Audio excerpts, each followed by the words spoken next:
ಈ ಫೈನಾನ್ಸ್ ಸೆಕ್ಟರ್ನಾಗ ಅಥವಾ ಬ್ಯಾಂಕ್ ಸೆಕ್ಟರ್ನಾಗ ಈ ಟಾರ್ಗೆಟ್ ಅಂದ್ರೆ ಏನ, ಟಾರ್ಗೆಟ್ ಮೇಲೆ ಆ ಬೇಸ್ ಮೇಲೆ ಇನ್ಸೆಂಟಿವ್ ಹೆಂಗ್ ಕ್ಯಾಲ್ಕುಲೇಷನ್ ಮಾಡ್ತಾರ. ಕೆಲವು ಮಂದಿಗೆ ಏನ್ ಅನ್ಕೊಂಡಿರ್ತಾರ ಅಂದ್ರ ಬಿಡು ಮರ ಫೈನಾನ್ಸ್ ಸೆಕ್ಟರ್ನಾಗ ಅಥವಾ ಬ್ಯಾಂಕ್ ಸೆಕ್ಟರ್ನಾಗ ಟಾರ್ಗೆಟ್ ಜೀವ ತಿಂದ ಅರೆದು ಬಿಡ್ತಾರ ಅಂತ ಒಂದ್ ಕಾನ್ಸೆಪ್ಟ್ ಇರ್ತದೆ ಮಂದಿ ತಲ್ಯಾಗ ನೋಡ್ರಿ.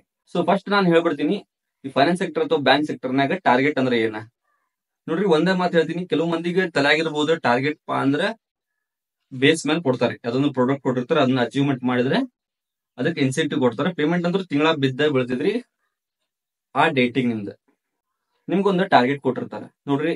ಎಕ್ಸಾಂಪಲ್ ಹೇಳ್ತೀನಿ, ಒಂದು ಲೈಫ್ ಇನ್ಸೂರೆನ್ಸ್ ಮಾಡ್ರಿ, ಬರೀ ಒಂದ ಅಲ್ಲ 5 ಮಾಡ್ರಿ. ಎಲ್ಲಾರು ಒಂದಂದ್ರೆ ಎಲ್ಲಾರು ಮಾಡ್ತಾರೆ ತಿಂಗಳಿಗೆ. ಪೇಮೆಂಟ್ ಬಗ್ಗೆ ತಲೆ ಕೆಡ್ಸ್ಕೊಳಕ್ ಹೋಗ್ಬೇಡ್ರಿ, ಯಾಕಂದ್ರೆ ಆ ಡೇಟಿಗೆ ಪೇಮೆಂಟ್ ಬಂದೇ ಬರ್ತೈತಿ.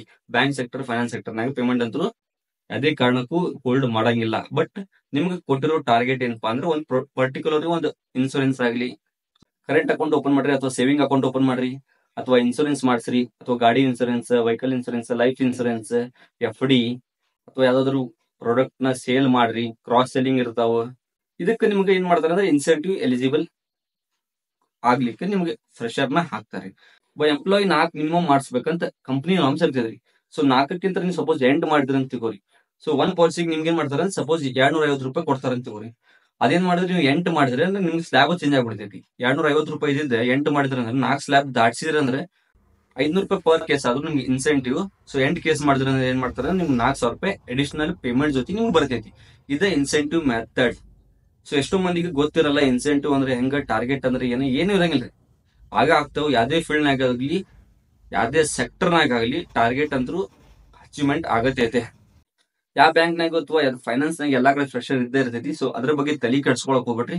ಏನೇ ಡೌಟ್ ಬಂದ್ರು ನಿಮ್ಮ ಸೀನಿಯರ್ಸ್ ಇರ್ತಾರ, ಅವ್ರು ಕೇಳ್ರಿ. ಟಾರ್ಗೆಟ್ ಎದಕ್ ಕೊಡ್ತಾರಪ್ಪ ಅಂದ್ರೆ ನಿಮ್ಗೆ ಜಾಸ್ತಿ ವರ್ಕ್ ಮಾಡ್ಲಿ ಅಥವಾ ನಿಮ್ಗೂ ಅಡಿಷನಲ್ ಇನ್ಕಮ್ ಬರ್ಲಿ. ಇವತ್ತಿನ ದಿವಸ ನೋಡ್ರಿ ಅಡಿಷನಲ್ ಇನ್ಕಮ್ ಯಾರು ಬರಂಗಿಲ್ಲ, ಅಥವಾ ಎಲ್ಲರೂ ಹೋಗಿ ದುಡಿಬೇಕು. ಕಂಪನಿ ಅವರು, ಬ್ಯಾಂಕ್ ನವರು, ಫೈನಾನ್ಸ್ ಅವ್ರು ಏನ್ ಮಾಡ್ತಾರ ಅಂದ್ರೆ ಇದ್ದಲ್ಲೇ ನಿಮ್ಗೆ ಸೊ ಇದನ್ನ ಪ್ರಾಡಕ್ಟ್ ನ ಸೇಲ್ ಮಾಡಲ್ಲ, ನಿಮ್ಗೆ 500 ರೂಪಾಯಿ ಕೊಡ್ತಾರೆ ಒಂದ್ ಪರ್ ಕೇಸಿಗೆ, ಅಥವಾ 1,000 ರೂಪಾಯಿ ಇರ್ತೈತಿ. ಕೆಲವೊಂದು FD ಅದು ಮಾಡಿದ್ರೆ ನಿಮ್ಗೆ ಜಾಸ್ತಿ ಅಮೌಂಟ್ ಮೇಲೆ 1% ಅಥವಾ 1.5% ಮಾಡನು ಇನ್ಸೆಂಟಿವ್ ನಿಮ್ಗೆ ಕೊಡ್ತಾರೆ. ಸೊ ಇದಕ್ಕೆ ಇನ್ಸೆಂಟಿವ್ ಅಂತಾರ, ಇದಕ್ಕೆ ಟಾರ್ಗೆಟ್ ಅಂತಾರ. ಕಲೆಕ್ಷನ್ ಇನ್ಸೆಂಟಿವ್ ಇರ್ತೈತಿ, ಲೋನ್ ಇನ್ಸೆಂಟಿವ್ ಇರ್ತೈತಿ, ಅಥವಾ ಯಾವ್ದಾದ್ರು ಕ್ರಾಸ್ ಸೆಲ್ಲಿಂಗ್ ಇನ್ಸೆಂಟಿವ್ ಇರ್ತೈತಿ. ಬಾಳ ಸೆಕ್ಷನ್ಸ್ ಇರ್ತಾವ್ರಿ ಇನ್ಸೆಂಟಿವ್ ಗ್ರೂಪ್ ನಾಗ. ಈ ಟಾರ್ಗೆಟ್ ಅಂದ್ರೆ ಇದರಿ ಮತ್ತು ಏನು ತಲೆ ಕೆಡ್ಸ್ಕೊಬೇಡ್ರಿ. ಟಾರ್ಗೆಟ್ ಅಂದ್ರೆ ಪ್ಯೂರ್ಲಿ ಆ ಒಂದು ಪ್ರಾಡಕ್ಟ್ ಮೇಲೆ ನಿಮ್ಗೆ ಒಂದು ಎಕ್ಸ್ಟ್ರಾ ನೋಡ್ರಿ 5 ಮಾಡ್ರಿ 6 ಮಾಡ್ರಿ ಅಂತ ಇಷ್ಟ ಕೊಟ್ಟಿರ್ತಾರೆ. ಅದನ್ನ ನೀವು ಕಂಪ್ಲೀಟ್ ಮಾಡ್ಬಿಟ್ರೆ ನಿಮ್ಗೆ ಅಡಿಷನಲ್ ಇನ್ಕಮ್ ಸೋರ್ಸಸ್ ಆಗ್ತೈತಿ. ಸೊ ಹೊರಗಡೆ ದುಡಿಯೋಕ್ಕಿಂತ ಇಂಟರ್ನಲ್ಲಿ ನೀವು ಒಂದು 3,000-4,000 ರೂಪಾಯಿ ಅದು ದುಡೋದ ಪ್ಲಸ್ ಒಂದು 20,000 ರೂಪಾಯಿ ಪೇಮೆಂಟ್ ಅದ. ಸೊ 24,000 ಮಟ್ಟ ದುಡಿತೀರಿ.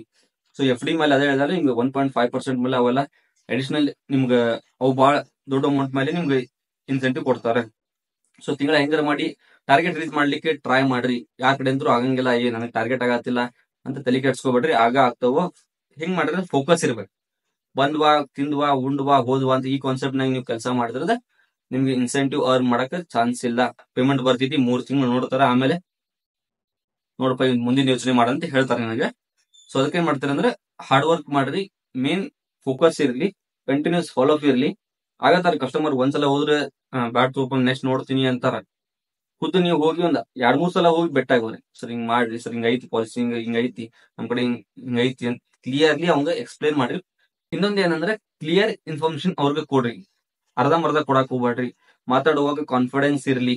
ಮೇನ್ ಮನುಷ್ಯ ನೋಡಾಕತ್ರಲ್ಲ ನೀವು, ಅವ್ ಪೂರ್ಲಿ ನಿಮ್ಮ, ಇನ್ನೊಂದ್ ಹೇಳ್ತೀನಿ, ನಿಮ್ಮ ಆ ಪ್ರಾಡಕ್ಟ್ ಮೇಲೆ ನಿಮ್ಗೆ ನಾಲೆಜ್ ಮೊದ್ಲು ಇರ್ಬೇಕು. ಯಾಕಂದ್ರೆ ಅಪೋಸಿಟ್ ಮನುಷ್ಯ ಏನಾದ್ರು ಕೇಳಿದ್ಕೊಳ್ಳಿ, ನಿಮ್ಗೆ ಅದಕ್ಕೆ ಆನ್ಸರ್ ಮಾಡಾಕ ನಿಮ್ಮ ಕಡೆ ಆ ನಾಲೆಜ್ ಇರಬೇಕು. ಸೊ ಮೊದ್ಲು ಏನ್ ಮಾಡ್ತೀರಿ, ಯಾವ ಸೆಕ್ಟರ್ನಾಗ ಅದ್ರಿ ಅಥವಾ ಏನೋ ಯಾವ ಡಿಪಾರ್ಟ್ಮೆಂಟ್ ಅದ್ರ ಅದ್ರ ಬಗ್ಗೆ ಪೂರಾನು ತಿಳ್ಕೋರಿ. ಅಂದಾಗ ಮಾತ್ರ ನಿಮ್ಗೆ ಇನ್ನೊಬ್ಬರಿಗೆ ಕನ್ವಿನ್ಸ್ ಮಾಡಾಕ್ ಬರ್ತೈತಿ. ಸೊ ಅಲ್ಲಿ ಮಟ್ಟ ಯಾವ್ದೇ ಕಾರಣಕ್ಕೂ ಏನ್ ಮಾಡಿದ್ರು ನೀವು ಕ್ರಾಸ್ ಸೆಲ್ಲಿಂಗ್ ಅಥವಾ ಇನ್ಸೆಂಟಿವ್ ಅರ್ನ್ ಮಾಡಕ್ ಆಗಂಗಿಲ್ಲ. ಟಾರ್ಗೆಟ್ ಬಗ್ಗೆ ಅರ್ಥ ಆಯ್ತು ಅನ್ಕೋತೀನಿ. ಸೊ ಶಾರ್ಟ್ ವಿಡಿಯೋ ಮಾಡೀನಿ. ಏನಾದ್ರು ಡೌಟ್ ಇದ್ರೆ ಡೆಫಿನೆಟ್ಲಿ ಕಮೆಂಟ್ ಮಾಡ್ರಿ, ರಿಪ್ಲೈ ಮಾಡ್ತೀನಿ. ಸೊ ಮತ್ತೆ ನೆಕ್ಸ್ಟ್ ವಿಡಿಯೋ ತಗೊಂಡ್ಬರ್ತೀನಿ. ಸೊ ಅಲ್ಲಿ ಮಟ್ಟ ನೋಡ್ತಾ ಇದ್ದೀವಿ ಮಾಸ್ಟರ್ ಚಾನಲ್. ಬಾಯ್.